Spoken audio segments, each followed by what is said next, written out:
Hey everyone, and welcome back to another video. In this video, I'm going to show you how to change your address on the Smiths app. Now, this video is going to be particularly useful for individuals. Let's say that you want to go ahead and change your address on the Smiths app.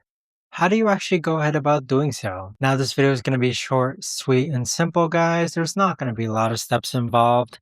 Now, in order to do this, what you're first going to do is log on to the Smiths app. Next, click on your profile icon on the top left-hand corner. Afterwards, scroll down and then click on Wallet. Afterwards, click on Add Card, and then this is where you could actually go ahead and add your card. So click on Add Card and enter your card information here, and there you have it. But that right there, guys, is the best and easiest way that I know of to actually go ahead and add your card to the Smiths app. If you guys know of a better or easier way to actually do this, let me know in the comments down below. I would love to know. Thanks so much for watching everyone, and I'll see you guys on the next video.